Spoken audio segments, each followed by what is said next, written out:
Iran Israel സംഘർഷം രൂക്ഷമാകുന്നതിനിടെ വ്യോമപാത അടച്ച് Qatar.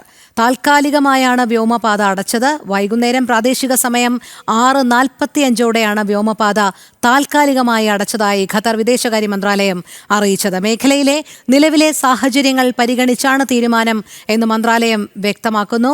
Aison Jose ചേരുന്നു വിവരങ്ങളുമായി. ഐസൺ, ഇപ്പോൾ ഏറ്റവും ഒടുവിലായി അറിയാൻ കഴിയുന്നത് ഖത്തർ വ്യോമപാത അടച്ചിട്ടുണ്ട് എന്നുള്ളതാണ്. ഒരു പക്ഷേ ഇറാൻ ഇസ്രായേൽ സംഘർഷം, അമേരിക്കയുടെ ഇടപെടൽ ഒക്കെ വന്നപ്പോൾ തന്നെ ഇറാൻ ഒരു പക്ഷേ അറബ് രാഷ്ട്രങ്ങൾ കേന്ദ്രീകരിച്ചുള്ള US സൈനിക താവളങ്ങൾ ലക്ഷ്യം വയ്ക്കുമോ എന്നുള്ള ചില സംശയങ്ങൾ ഉണ്ടായിരുന്നു.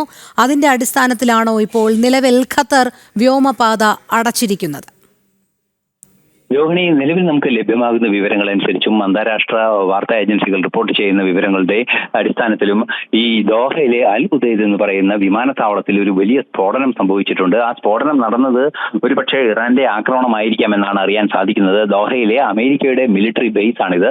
അതുകൊണ്ട് തന്നെ അത്തരത്തിലൊരു ആക്രമണത്തിനുള്ള സാധ്യത തള്ളിക്കളയാനാവില്ല എന്ന് നേരത്തെ തന്നെ സൂചനകൾ പുറത്തു വന്നിരുന്നു. ഇതിന്റെ ഈ സുരക്ഷാ ഭീഷണി നിലനിൽക്കുന്ന സാഹചര്യത്തിലാണ് ഈ എക്സ്പ്ലോഷൻ ഉണ്ടായതും ഈ പൊട്ടിത്തെറി ഉണ്ടായതും. ഈ പൊട്ടിത്തെറിയെ തുടർന്ന് വ്യോമപാത ഖത്തർ അടയ്ക്കുകയും ചെയ്തത്. അൽ ഉദൈദ എയർപോർട്ട് പ്രധാനമായും പ്രയോജനപ്പെടുത്തുന്നത് അമേരിക്ക തങ്ങളുടെ എയർഫോഴ്സിന്റെ ആവശ്യങ്ങൾക്ക് വേണ്ടി മാത്രമാണ്. അത്തരത്തിൽ പ്രയോജനപ്പെടുത്തുന്ന ഒരു എയർപോർട്ടിലാണ് ഈ സ്ഫോടനം ഉണ്ടായിരിക്കുന്നത് എന്നാണ് അറിയാൻ സാധിക്കുന്നത്.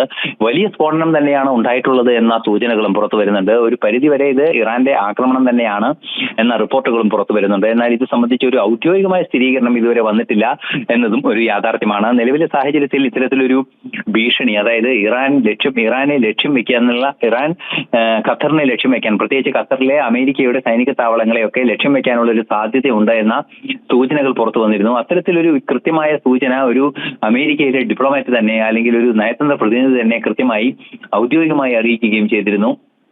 ഈ ഒരു സാഹചര്യത്തിലാണ് ഈ വലിയ സ്ഫോടനം ഉണ്ടായിരിക്കുന്നത് എന്നാണ് അറിയാൻ സാധിക്കുന്നത്. ഇത് ഈ അമേരിക്കയുടെ നിയന്ത്രണത്തിലുള്ള ഈ ഉദൈദ് എയർബേസിൽ നടന്ന ഏതാണ്ട് ഉച്ചവരെ അവരുടെ പ്രവർത്തനങ്ങൾ നടന്നിരുന്നു എന്ന വിവരങ്ങളും പുറത്തു വരുന്നുണ്ട്.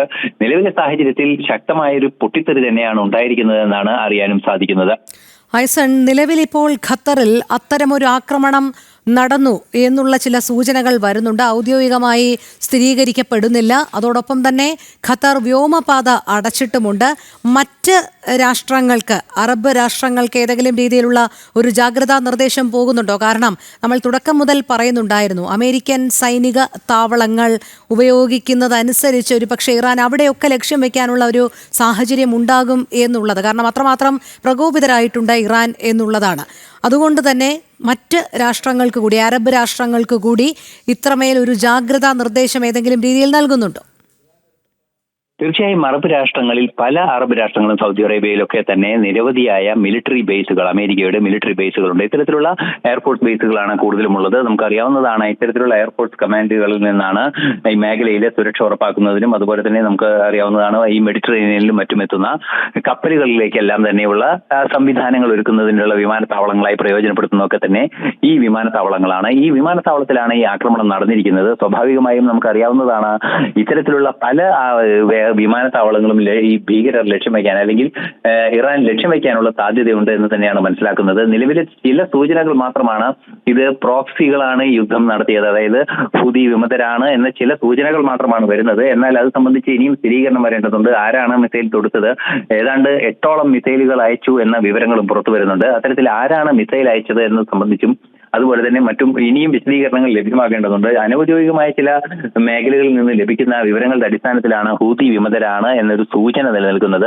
എന്നാൽ ഇത് സംബന്ധിച്ച് യാതൊരു സ്ഥിരീകരണവും ഇതുവരെ ലഭ്യമായിട്ടില്ല. സ്ഥിരീകരണം ഇനിയും വരേണ്ടതുണ്ട് എന്നതാണ് യാഥാർത്ഥ്യം. വ്യോമപാത അടയ്ക്കുന്നത് ഉൾപ്പെടെയുള്ള സുരക്ഷാ നടപടികളിലേക്ക് അടിയന്തരമായി ഖത്തർ കടക്കുകയും ചെയ്തിട്ടുണ്ട്. ദോഹയിലെ തന്നെ അൽ ഉദൈദ എയർപോർട്ട് എന്ന് പറയുന്നത് വലിയ തോതിലുള്ള ഇത്തരം പ്രവർത്തനങ്ങൾ നടക്കുന്ന ഒരു പ്രദേശമാണ് എന്നാണ് പ്രാഥമികമായ നിരീക്ഷണങ്ങളിലെല്ലാം തന്നെ മനസ്സിലാക്കാൻ സാധിക്കുന്നത്.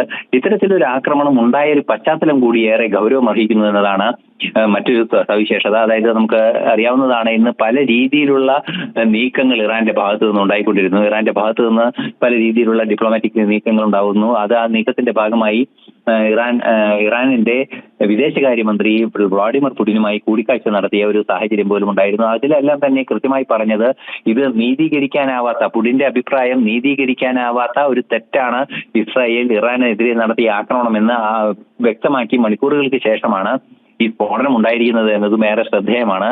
അതും അമേരിക്കയുടെ സൈനിക താവളമായി പ്രയോജനപ്പെടുത്തുന്ന ഒരു വിമാനത്താവളത്തിലാണ് എന്നത് മറ്റൊരു ഗൗരവമേറിയ വിഷയവുമായി മാറിയിരിക്കുകയാണ്. എന്ത് തന്നെയായാലും നിലവിലെ സൂചനകൾ ലഭിക്കുന്നതനുസരിച്ച് വലിയൊരു സ്ഫോടനം നടന്നിരിക്കുന്നു. ആ സ്ഫോടനത്തിന്റെ ഉത്തരവാദി ആരെ എന്ന് കണ്ടെത്തേണ്ടതുണ്ട്. തീർച്ചയായും അതിന് പിന്നിൽ ഇറാൻ ഉണ്ട് എന്ന് സ്ഥിരീകരിക്കാൻ സാധിക്കുന്നുണ്ട് എങ്കിൽ കൂടി ഇറാന് വേണ്ടി പ്രോക്സികളാണോ ചെയ്തത്, അതോ ഇറാന്റെ ഇസ്ലാമിക് റവല്യൂഷണറി ഗാർഡ്സ് കോർ ആണോ ചെയ്തത് എന്നൊക്കെ ഉള്ള വിശദീകരണങ്ങളാണ് ഇനി വരേണ്ടത്. ഇത് തന്നെയായാലും ആക്രമണം ശക്തമായി തുടർന്നിരുന്നു എന്ന് തന്നെയാണ് മനസ്സിലാക്കാൻ സാധിക്കുന്നത്.